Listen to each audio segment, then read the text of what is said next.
Take a cork and hold it under the water. You got a picture of that? That's how most people are living. The cork wants to float, but you're not going to let it float right now. The cork will float. Its natural state is to float. But you're doing something unnatural to it. You're holding it under the water. Just like you do something unnatural by blaming someone, by hating someone, by feeling inferior. These are unnatural emotions. They feel normal because so many people are doing them. But as far as your natural energy goes, it's unnatural. So when you let go of the cork, it bobs to the surface. That's as complicated as this subject is. We know you to be reasonable people. So let's say that you've decided to put a swimming pool in your backyard, and the contractor comes to you and he says, we can go about digging this hole in 2 ways. And he shows you a picture of a great big old digger machine, a backhoe, that with this, we can dig this hole in 2 days. And then he pulls a teaspoon out of his pocket and he says, we could use this too. It'll take a little longer. It's up to you. I'll follow your lead. You'd say, let me think about it and I'll get back to you. Or you'd say, well, a lot of people have a hard time with this decision. A lot of people, they'd rather go about it the impossible way rather than use the tool that will really get the job done. We are making fun of you. We are. We're making fun of the human resistance to tapping into your power. Now, why would someone resist tapping into their own power? Well, maybe you don't know your power's there. Maybe you don't know your inner being exists. Maybe you don't know about the energy that creates worlds. And since we do know all of these things, it seems incredulous to us that anybody would not want to tap into their own power. And somebody says, it's hard. And we say, you've got to be kidding. It's hard to focus. Is that hard? Is it hard to hear the air conditioner? So why wouldn't you be willing to focus on that for a minute? Well, it's boring and you think that you want to be more engaged. Well, what if by quieting your mind and being less engaged, you could tap into the energy that creates worlds and tap into your true power? Don't you think you'd be willing to listen to that for a minute? So we know if you've never done it and someone says, do it, and you say, no, I've never done it. And someone says, well, it's a good idea if you do it. And you say, well, it's hard for me. I can't do it. If you've never done it, then it seems like an equal argument. Well, it's a good idea. Don't want to. It's a good idea. Don't want to. It's a good idea. Don't really want to. It's a good idea. I know, but I think I'll pass on it for now. But if you, in a weak moment when your resistance was way down, you decided to focus on that, and you actually felt the relief of all the struggles and worries in your body falling away. And you actually felt the detachment of your physical beingness from all the resistant problems of the world. And you felt the vibration of your being rise. And then in that base of true freedom, an idea just softly came across your mind that lit you up and felt like a good idea. Not a life-changing, write a book and save the world idea. An idea of go get a milkshake, or the idea of get in your car and go over here. An idea of pick up the phone and call this person. For Esther, move that piece of furniture over there. Just something that just seems like a really good idea. And you follow through with that. And in the process of moving that piece of furniture over there, you meet one of the most delightful people you've ever met in your life who is seeking everything that you have to know. And you end up having one of those most meaningful conversations of your lifetime because coming out of meditation, you had the thought about moving some furniture around. Then you catch on that your inner being is guiding you through the path of least resistance.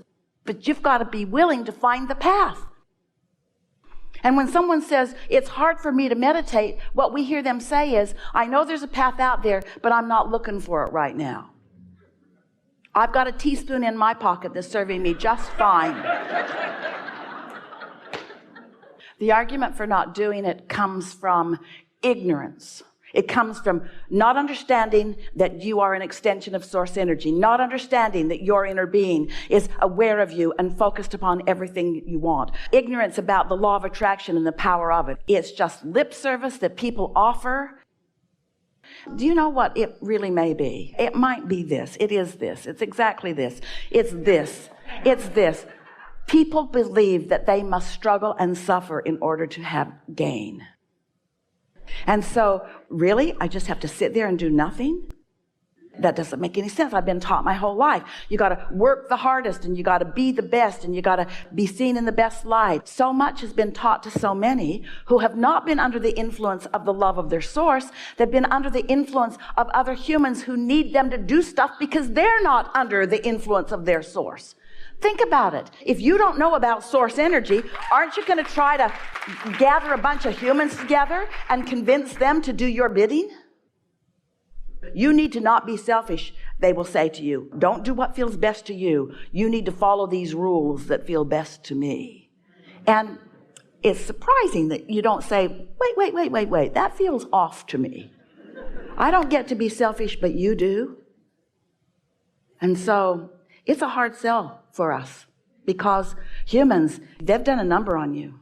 You don't expect it to be easy because you've been digging swimming pools with teaspoons for so long that that's your orientation. And so when someone says, oh no, there's a better way, you say, well, I haven't seen it. You'll have to show that to me before I believe that. Well, with swimming pools, you believe it because you've seen it. But that's not a good criteria. We want so much for you to not need to see something before you believe it. That's what's slowing you down. If you will believe it, then you will see it. But if you need to see it before you believe it, then you get all confused because there's so much to see and everybody's got a different spin on what they did and everybody's got their own axe to grind. You've got to be your own self-advocate and you've got to be your own case study. You got to show yourself what this emotion yields for you and what this emotion yields for you and what this thought brings what emotion and what that thought brings what emotion. You got to be your own case study. You got to show yourself what alignment feels like and what misalignment feels like, what calibrating to the power of source energy feels like, and what calibrating against it under the influence of something else feels like. You got to get into alignment with who you are before you can begin to confront some of these larger conversations like money or like God or like love. It's important that you calibrate yourself, but once you do, then everything becomes clearer and easier for you to see. You didn't come to struggle. You came to enjoy the attraction that your focus accomplishes. So we want to ask you, we'll be very brief about this, but as you're moving through your day-to-day experience, and this answer is not always the same answer. We're just asking you from right here and now where you are standing. Are you wanting to be more what humans call grounded, which is of this world and understanding the way energy plays in this world? Or are you wanting to leave your physical grounding and escape or move to the higher energies? You're mixed in it. So here's what we want you to understand about that. You are here in these bodies for a reason. And you cannot be other than grounded because you are here in this physical body where there are things for you to explore. We want you to embrace your, what you might want to call groundedness. If you can't take those energies and focus them into something that feels meaningful to you here in this body, you're missing the point of being here in this body. You're not here to prove something. You're not here to fix something. You're not here to undo something. You're not here being tested. You are magnificent creators in the most delicious environment in which to create. Because here, on this leading edge, creative genius that you are, your thoughts turn to things. Your thoughts turn to experiences and to sensations and to the manifestations of emotions. Your thoughts turn to evidence of things. Your thoughts turn to material things, to experiences. You are here on this leading edge because you are a physical being in physical environment who have intended to have physical creations. And all of this conversation about energy can sometimes lead you into a place different than what you intended. In other words, when you calibrate yourself to the vibration of your inner being, you know what your inner being is thinking about? Life on planet Earth. When you calibrate yourself to your inner being, you know what your inner being is thinking about? Things that you've been asking about that are physical in nature that you put into your vortex. Your inner being is thinking about your financial remuneration. Your inner being is thinking about your relationships with your girlfriends and your boyfriends. Your inner being is thinking about your relationships with your children and your employers. Your inner being is thinking about the things that you're inventing and discovering. Your inner being is thinking about your rendezvous. Your inner being, hear this, is thinking about what pleasure you might have in this moment as you allow yourself to rendezvous with the things that you have put into your vortex. So when we talk to you about physical and non-physical inner being and you, when we talk to you about your emotions, when we talk to you about your point of attraction, your true point of attraction, which is where your inner being stands, we do not seek to split you up. We seek to bring you together. But when we bring you together, when you come into vibrational concert with your inner being while you're here in this physical body, do you know what that concert of you and you is focused upon? Life on planet Earth.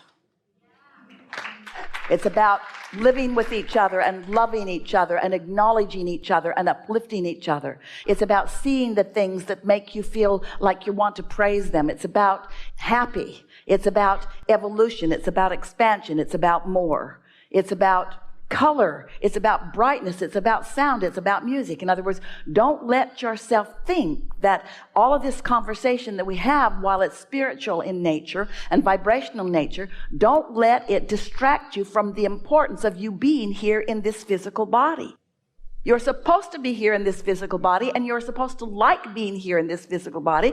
You're supposed to like your physical body. You're supposed to feel honored about being physical in this time and space.